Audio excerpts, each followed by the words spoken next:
So far in our ultimate reality and Koan course,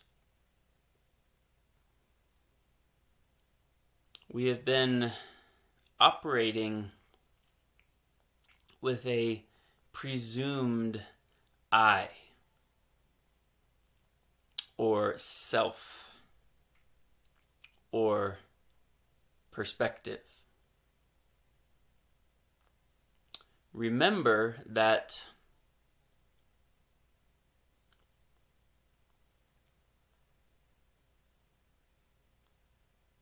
a primary intention of this course and these koans is to point your attention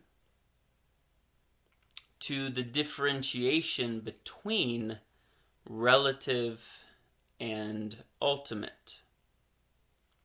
And then eventually, down the road, if you stick with it, if you stick with me, there will be a reintegration from a non-dual perspective of relative and ultimate.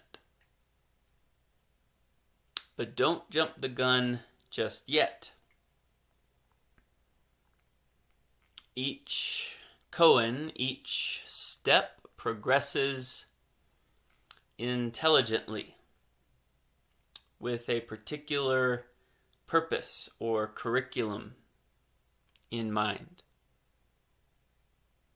So follow along.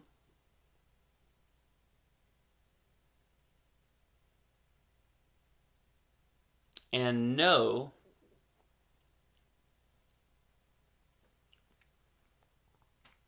that here at the beginning, you must be able to discern, discriminate, if you will. Remember, that word is not just an ugly word. Discriminate, viveka, in Sanskrit, between relative and ultimate.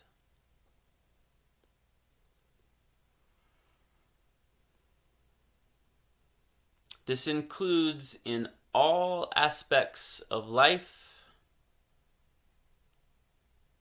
awareness, your experience, etc. And this especially includes, as it relates to our koan today, relative versus ultimate I, or self, or perspective.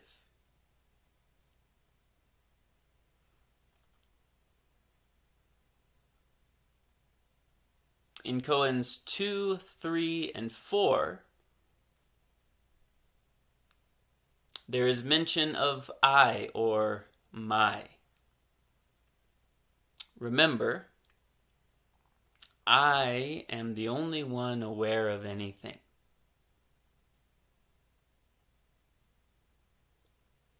Everything arising is arising in my awareness.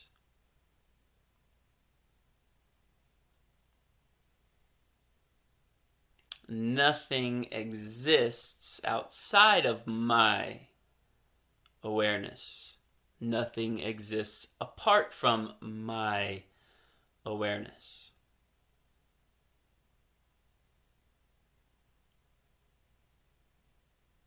And unless you've already done other work with me, or you're already privy to this kind of inquiry, or unless it spontaneously happened for you in contemplation mode, then you probably made some assumptions. Blindly but innocently, due to conditioning. regarding who that I is, or who the my is referring to.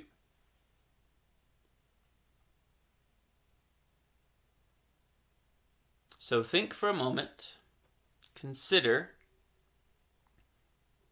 so far in your whole life and or so far in this course,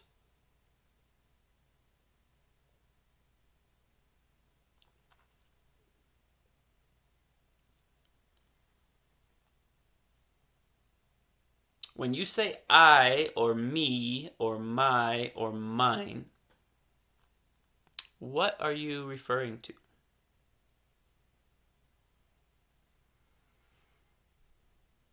Where are you coming from when you say that?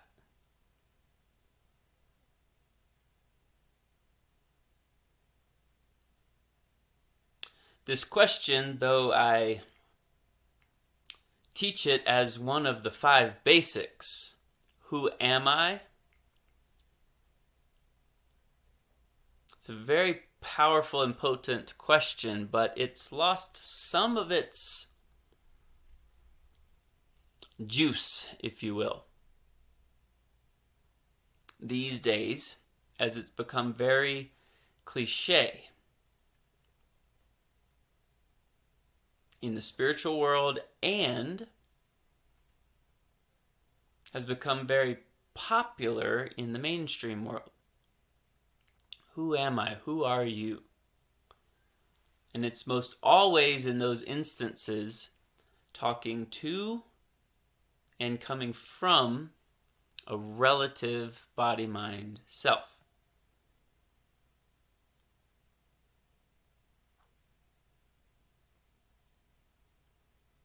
And it very often, though it doesn't have to and it shouldn't, but because of conditioning and cliche, it triggers thinking. Who am I? Who do I want to be? Who am I becoming?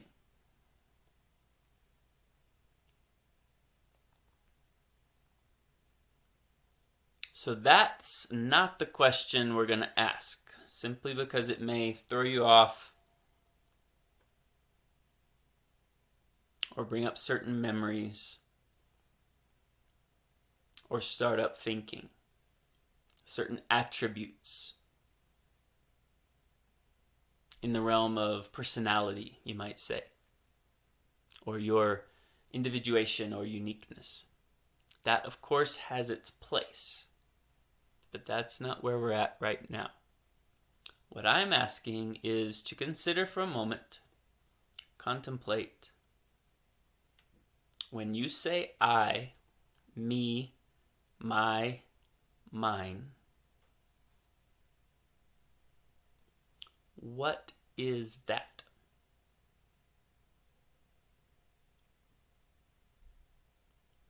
Where is that? From what perspective is that?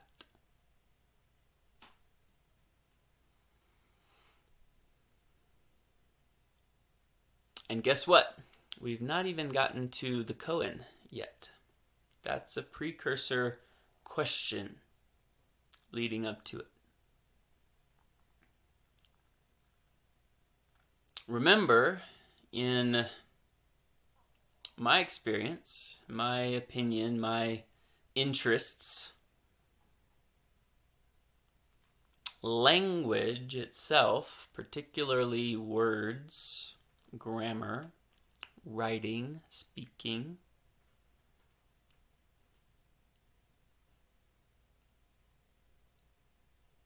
has a profoundly mystical quality, the same as some scientists or mathematicians have mind-blowing enlightenment breakthroughs through numbers, through formulas, through zeros and ones. I have the same sort of thing with words. So I itself, me, my, mine, we take those for granted.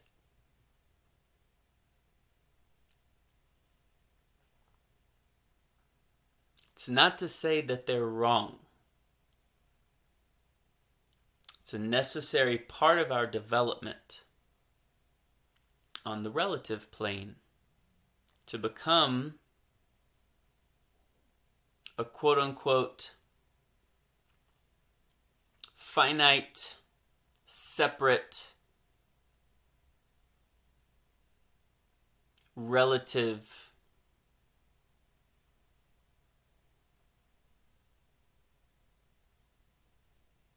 self, individuated self. Because in the womb and in infancy and up to a certain age, we don't know the difference between ourself and mommy or ourself and the world. And that's a very pre-mature, if you will, pre-enlightenment kind of state of oneness or bliss. In a sense, it mirrors and echoes the ultimate, but in order to truly be consciously aware of and in and as the ultimate reality, the ultimate self, you must go through a process of growing up, individuating.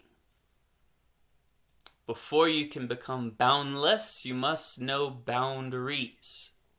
Healthy, strong,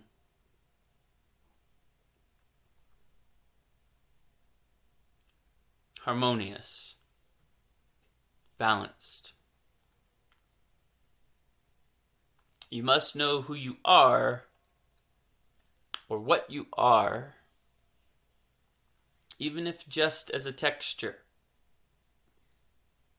Again, not even going into descriptions or qualities and characteristics and traits before you can go beyond that.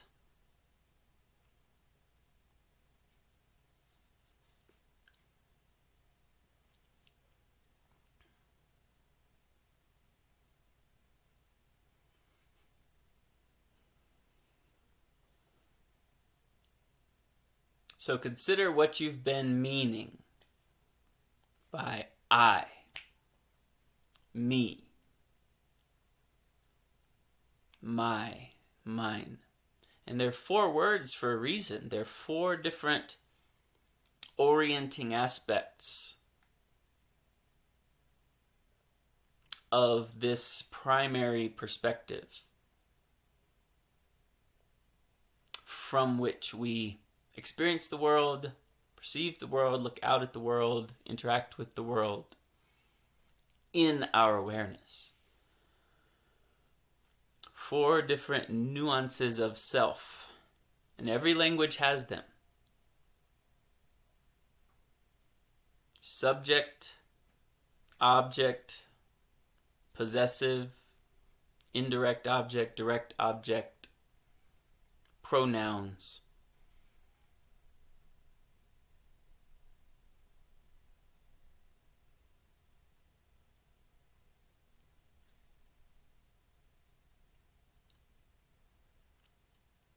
Different shades of the orientation that you call you. That you call I, me, my, mine. So I am the only one aware of anything.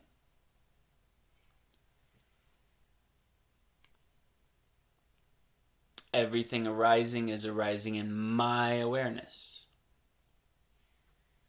Nothing exists outside of my awareness or apart from my awareness.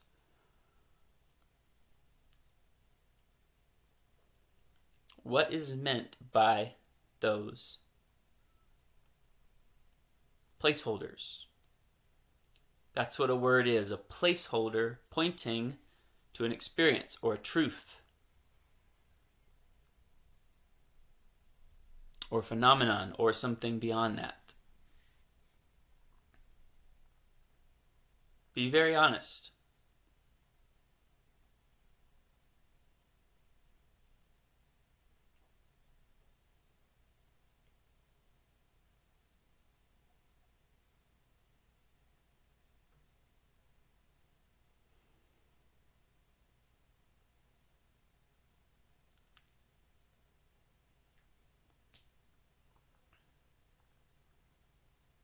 If you're speaking from the perspective of the body, as I, me, mine,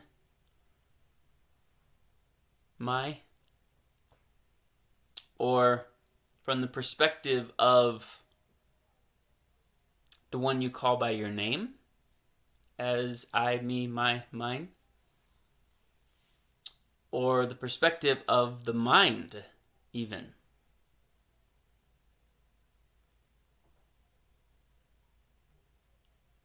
The physical, visual field from your eyeballs. As awareness, even. When you say aware, are you talking about just eyesight only?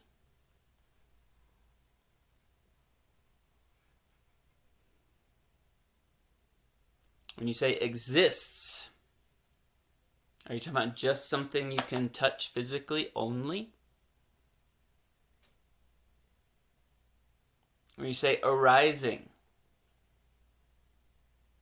what are you referring to?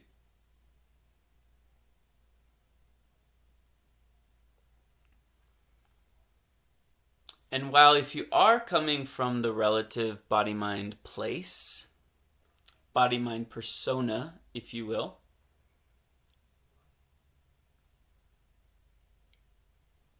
these truths, these koans, do in fact work in that way as well.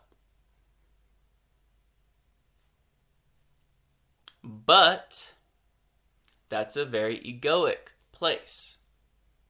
That's a very separated place. That's a very isolated place. It's a very self-centered, self-absorbed place that has detrimental consequences for yourself and quote-unquote others.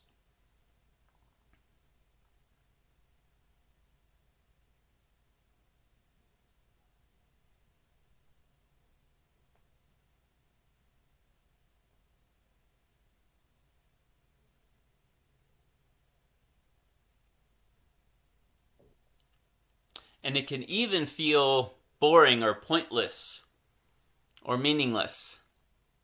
These koans don't work. It's so obvious. Duh.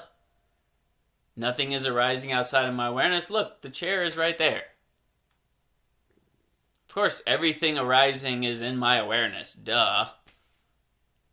The bird sounds are right over there. The computer is right there. Of course, I'm the only one aware of anything. I've never floated my ghost into somebody else's body and seen from behind their eyes. Those are all true, but they're very frustrating because they're also not ultimately true. They're entrapping, they are claustrophobic, they are very limited, which is why we're moving to a more expanded place today to point to and look from what we're really talking about, what we're really meaning when we say I, me, my, and mine.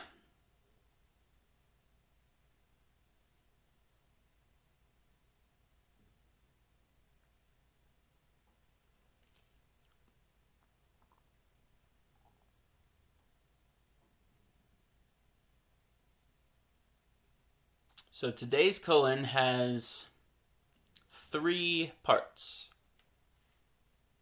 And I'd like for you to slowly repeat them with me or after me.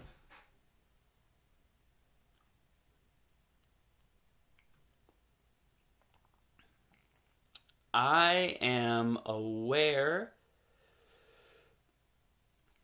of the body. Therefore, I am not the body. Repeat.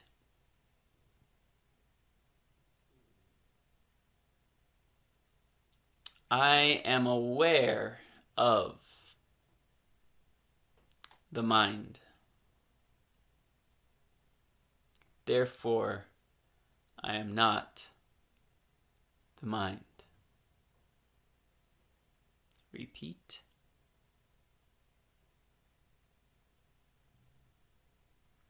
I am aware of, fill in the blank with your name. Therefore, I am not, fill in the blank with your name. Repeat.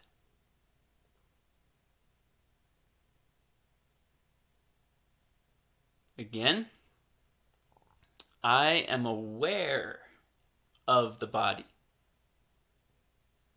Therefore, I am not the body.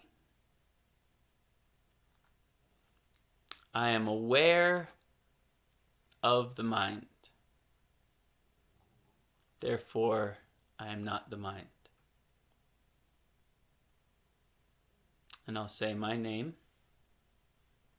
I am aware of Kemper. Therefore, I am not Kemper. Just as I've invited you to do in the other koans, feel for a moment what this brings up, what this feels like, what your response or reaction to it is. Whether it's an instant aha satori moment, whether it's frustrating, whether it's emotional, whether it's confusing, what happens in the body, what happens in the mind.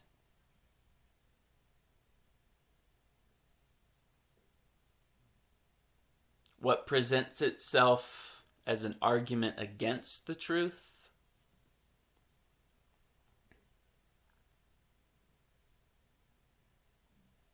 Sit with that for a moment.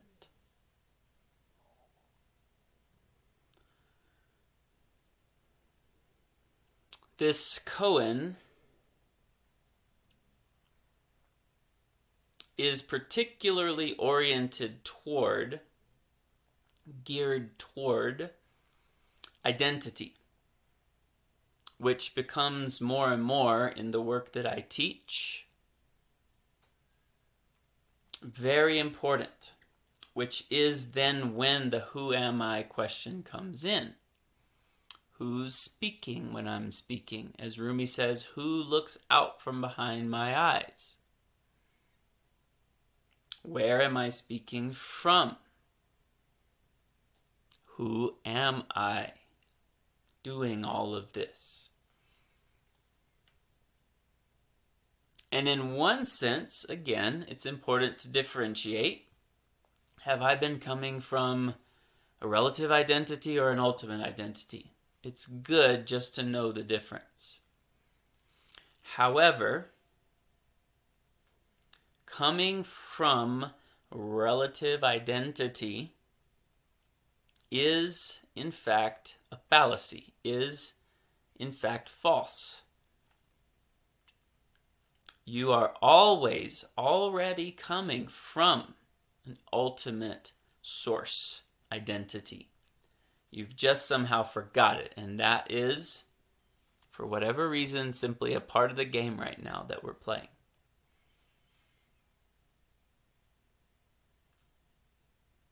You could not even be aware to speak from or as a relative identity if you didn't already have an ultimate identity rooted in source, an ultimate awareness supporting it. So perhaps your center of gravity is seeming like it's coming from this kind of place. But in fact, you're already rooted deeper than that in order to even speak about it or to speak from it or as it. So we're focusing on identity for this one. But it's pretty obvious that the same thing applies to anything you're aware of.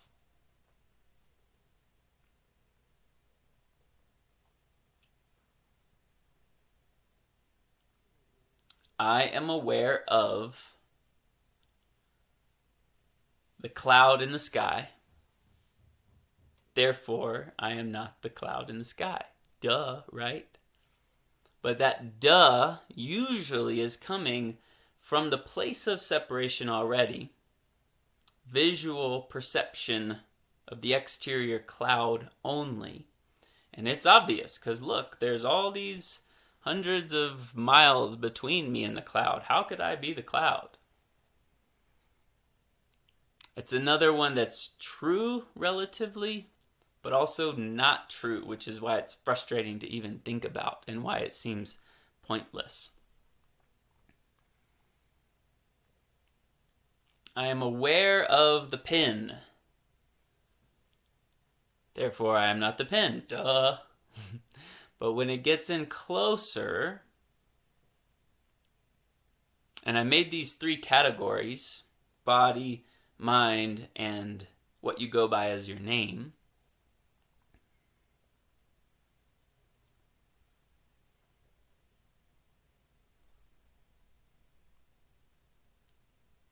But personality could be put in there. I am aware of the personality, therefore I am not the personality. I am aware of sadness, therefore I am not sadness.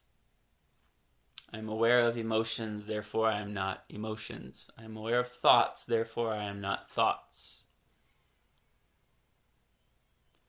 For another koan down the road, we're going to throw the ego in there. But that opens a whole other can of worms that we're going to hold off for that other time, even though that is true as well. I'm aware of the ego, therefore I'm not the ego.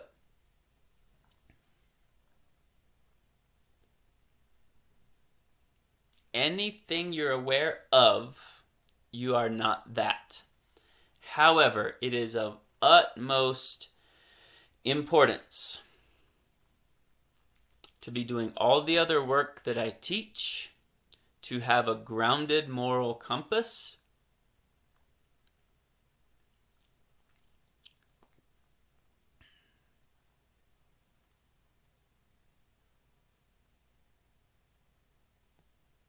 and to be really rooted in the truth, taking great responsibility so that this doesn't become dissociation. Because this kind of seeing is, in fact, so potent that it has caused psychotic breaks and has caused this kind of rip into, well, then nothing's real, nothing matters, I'm going to blow up the world, I'm going to shoot up my school, I'm going to kill myself. Those are all inverted truths. And in the Buddhist world, as I believe I said in another video, there is a principle called right view. And I don't know the ins and outs of it in the Buddhist world, but the point is to be able to perceive reality accurately, rightly. Same as in the Yoga Sutras, viveka or discrimination.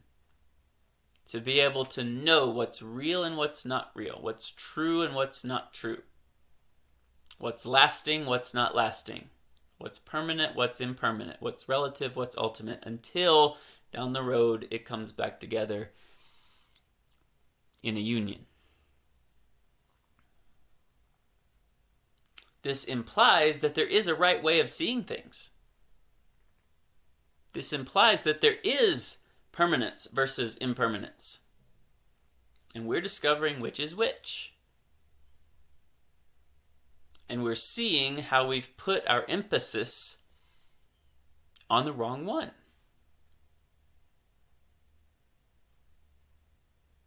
The applications are endless, looking for happiness in the wrong places, attaching in the wrong places, putting our identity in the wrong place, etc.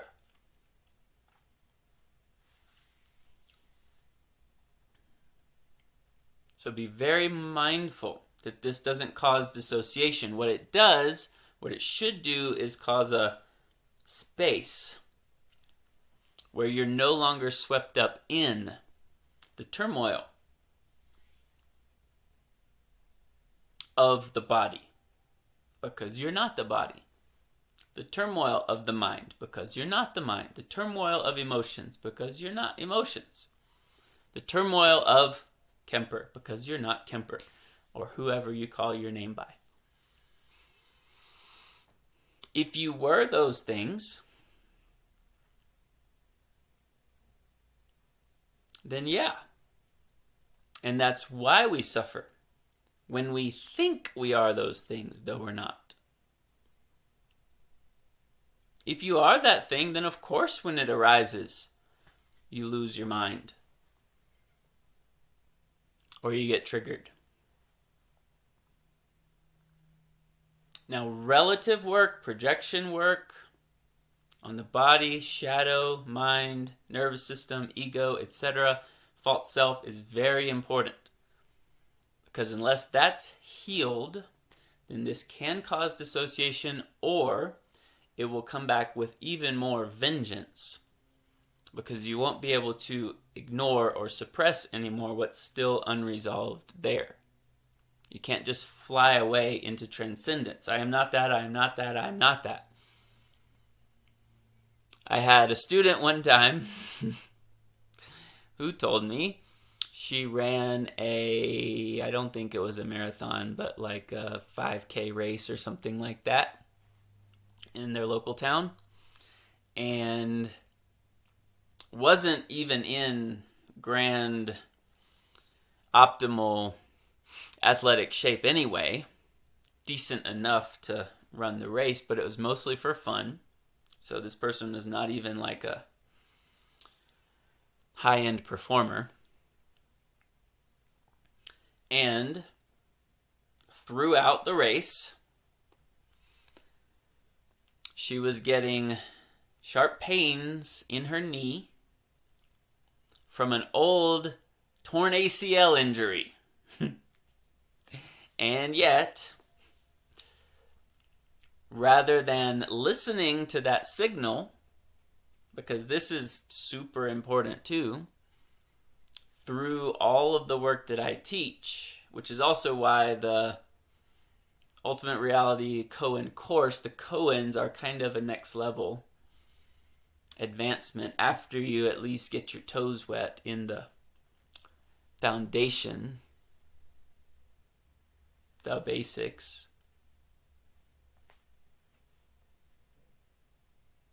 Is a big part of this is to thaw out your discernment. When to listen to the body, when the body is actually crying out in pain, or when it's just the ego complaining. Is it pain or complain? Pain or complain? It's important to know the difference and respond accordingly. Otherwise, that's not being responsible. So this person reported to me, all throughout the race when my knee started hurting, I was just saying, I am not the body, I am not the body, I am not the body, pushing through. But that in itself was like a white-knuckled attempt to forget and ignore what was coming up. It wasn't a natural and fluid and organic differentiation. There were signals not being listened to. That was actually getting overtaken by the mind or by the ego to push through for some reason. So really it should have been The body is communicating something, and the ego or the mind is trying to tell me, push through. Therefore, I'm going to use this ultimate truth conveniently to make that happen. She finished the race, but her pain was through the roof when she was done and probably did more damage and was still hurting weeks later. That's not what we're talking about here, guys.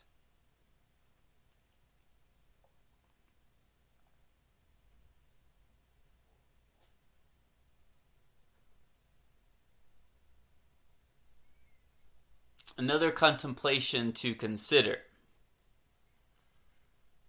Identity itself. Selfness itself. What is that?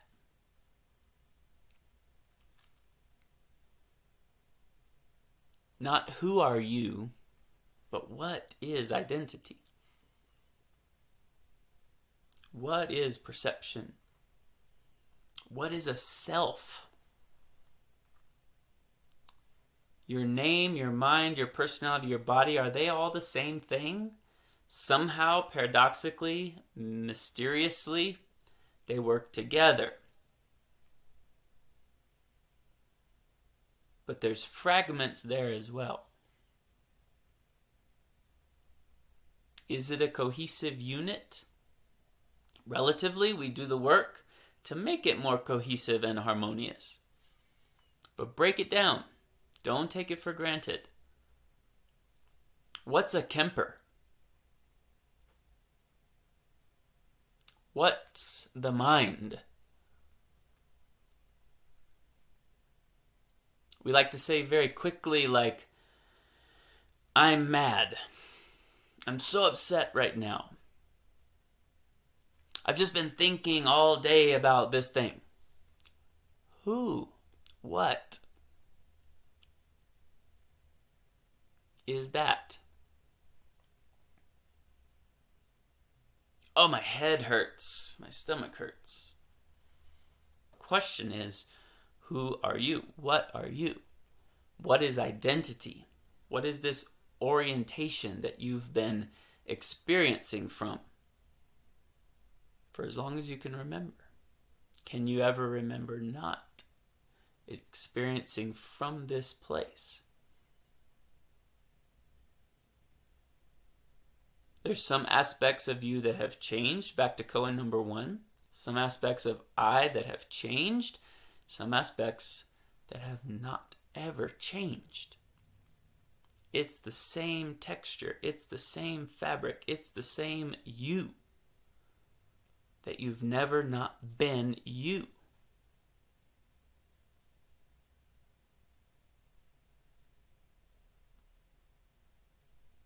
If you were that emotion, when it leaves, because it will leave, you would go with it, right? Think about it. But because you remain when the emotion goes, and part of our fear and turmoil in general is because we're afraid it's never going to go away and it's just plaguing us to death. It's the worst possible thing, or even a positive one. We're afraid it is going to go away. And it does. Because that's what they do. So, wrong view would think that we can hold on to it, push it away, make it come. And again, as you advance, there's much more finesse, where you do interact one-to-one with your world, with your environment. But first, the space has to be created. It's already there. You just have to see it, so you're not even really creating it. It can also feel a little disorienting, perplexing, confusing, neutral, silent, dead, numb. But that's okay.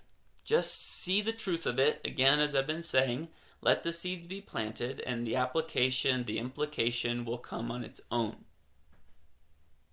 Don't worry about what to do with it. Just see the truth. See if you can prove it wrong. Again, but you can't. I am aware of the body, therefore I am not the body. Again, we'll come later to see that we're not separate from the body. I am not separate from the body or the mind, etc. But don't jump the gun yet. You first have to see this space. And isn't neutrality, to begin with, much better than all the turmoil if it's in the service of something higher? If it were just neutrality and like lack of feeling and no more passion and no more motivation and whatever, then I can understand. But it feels like that at first just because of conditioning.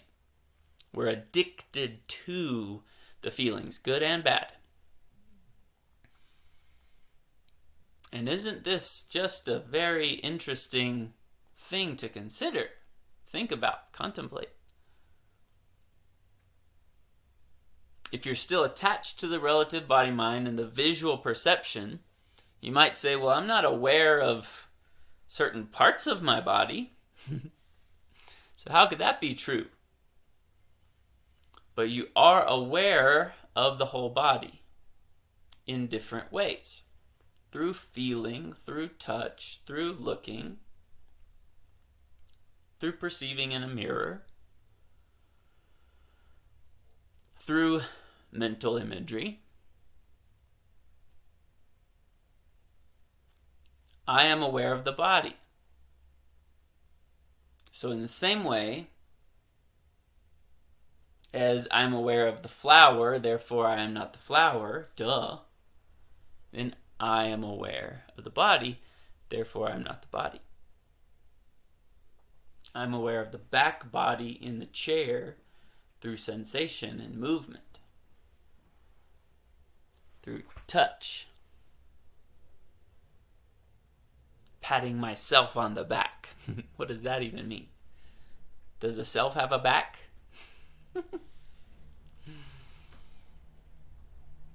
I am aware of the mind, therefore I am not the mind. I am aware of fill in the blank with your name, therefore I am not fill in the blank with your name. Here's the kicker. And the final line to the koan. I am that which is aware of the body.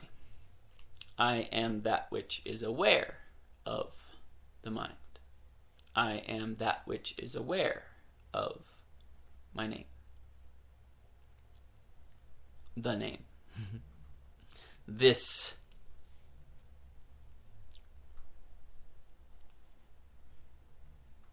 proximate primary orientation name.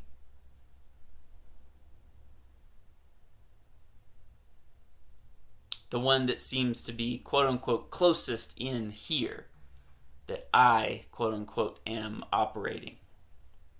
We'll get into that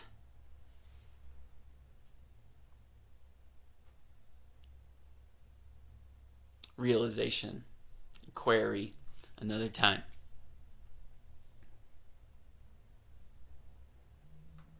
When I say my body, as opposed to what other body?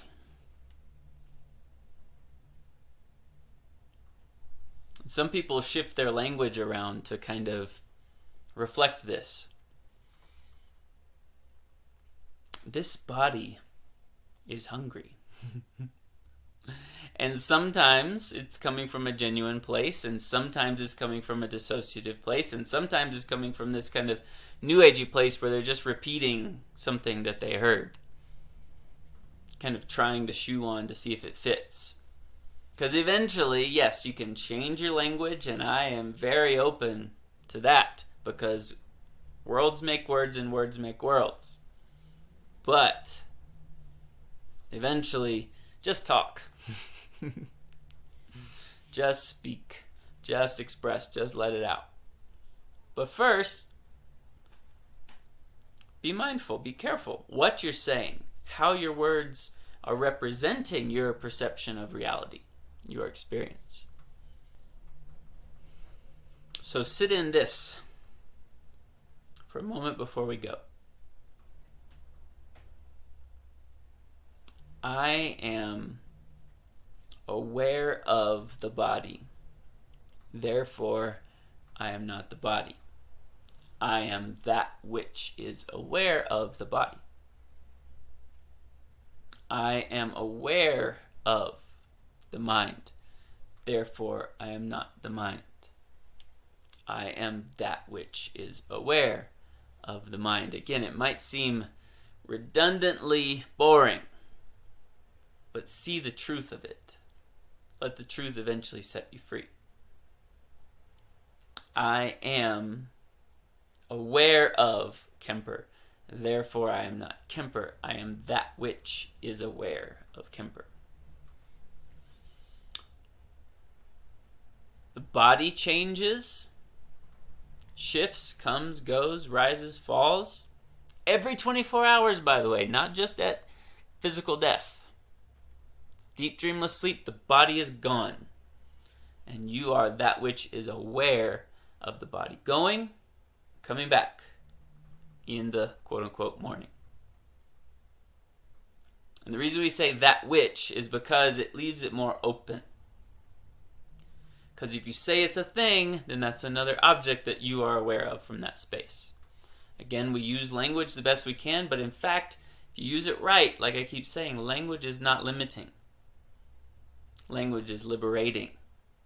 And you can use it in such a way to hold the space for great truths.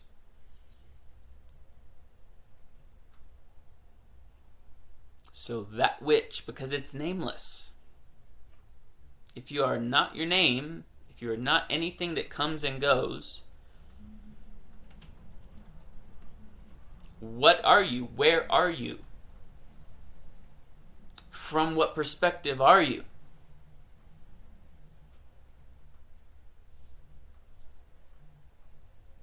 Is there a perspective of it in space or time or direction or geography as compared to other perspectives? Are there more than one perspective? Or is it the one perspective aware of multiple perspectives? Ultimate step down to relative.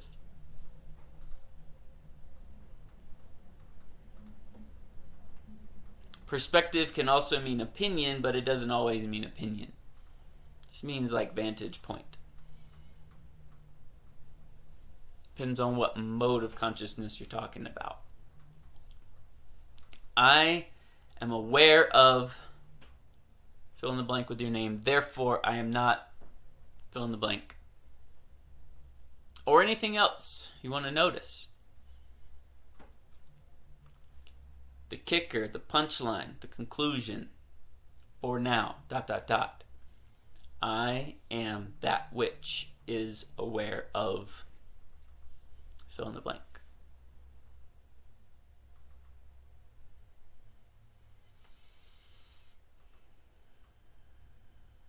Sit in that for a moment. That which, I am that which is aware. So often in non-attachment language or impermanence, which is popular in spiritual conversations, it's coming from a relative body-mind place, and it does kind of create cynicism. Or like, then what's it all for anyway? What's it all for anyway? Asked differently, can come from a higher place. What's it all for anyway? And there really is no answer. It's another unraveling, just like what is the self?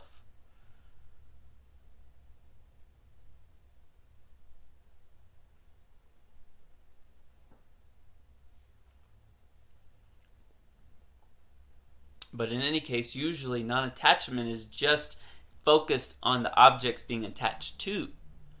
Okay, that's been causing suffering, that doesn't bring satisfaction, nothing lasts anyway, so just let go of it. Hold on loosely.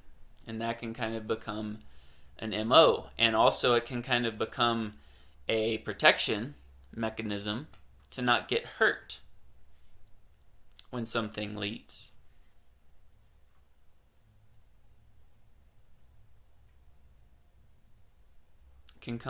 It can become an overcompensation, in other words. Typically, in those circles, these days at least, they don't take it all the way to the ultimate. And the focus is on the objects that I'm not attaching to, that I'm non-attaching from. But what is left when I let go? Question is also, can you even hold on to anything anyway? Have you ever been able to?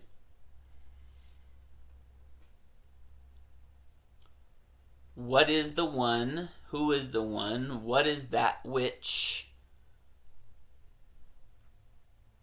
is aware or is watching or is perceiving the coming and going and is not the coming and going? Be in that, but don't answer the question. Just ask it. Just let it sit there.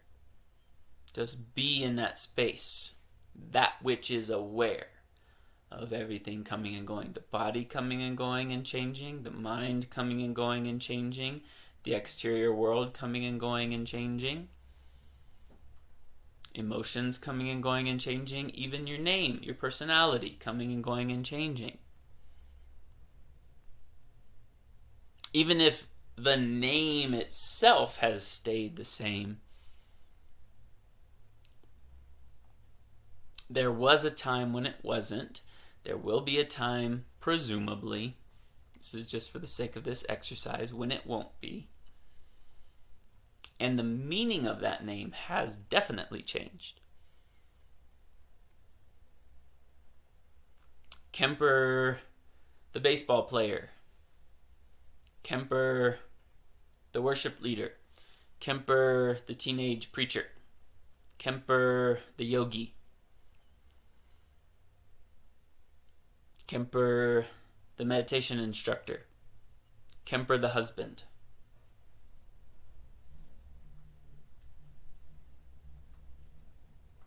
And what quote-unquote other people mean when they say your name. There's not one meaning or perspective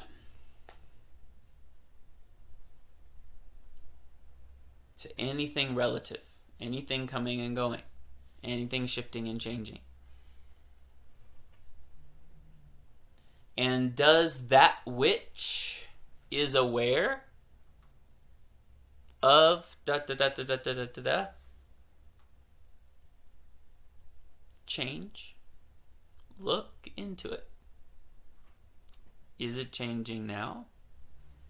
Is it changing now? Is it changing now? Don't ask, can it change, or has it changed?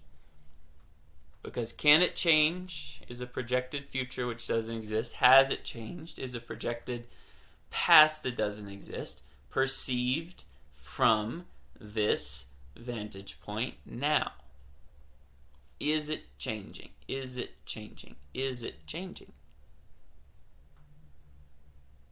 Thoughts about past and future are changing, coming and going. I am that which is aware of that. So, I am aware of the body and all the contents in the body. Therefore, I am not that. I am that which is aware of it. I am aware of the mind and all the contents in the mind. Therefore, I am not that. I am that which is aware of it. I am aware of my name, this name, Kemper. and all of what that name means to all kinds of different people and all kinds of different people in this awareness. Therefore, I am not that. I am that which is aware of all of that. And anything else you want to name.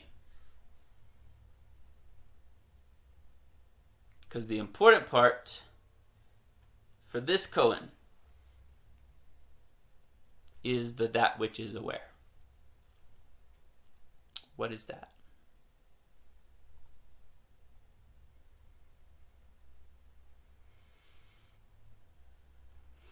Now, some of these can kind of produce a sensation of being a little spacey, a little disconnected. So, if you have work to do, responsibilities to do, have to drive in the car, ground yourself first. Give yourself a little wake up. Eventually it'll all integrate, and this awareness will go with you. But, again, sometimes this causes psychotic breaks. Not trying to scare you. It won't cause that if you take proper precautions. Eventually, it will be integrated, harmonious and balanced if you're doing all the other things I'm asking. But make sure you're in touch with your current version of reality. I'm not going to say be in touch with reality, because my perspective of reality is different from yours. It's different from someone else's. Be in touch with your current version of reality and watch how reality itself is changing as you change. And be in touch with that to keep yourself, quote unquote, safe, responsible, mindful, grounded, centered, clear.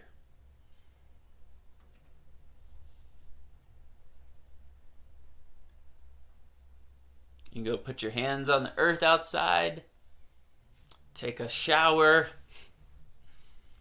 do some yoga, get in the body as you're aware of the body.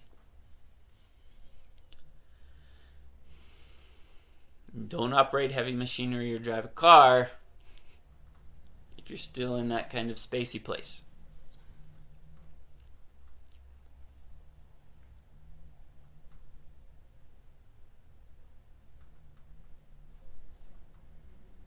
Keep it up. Namaste.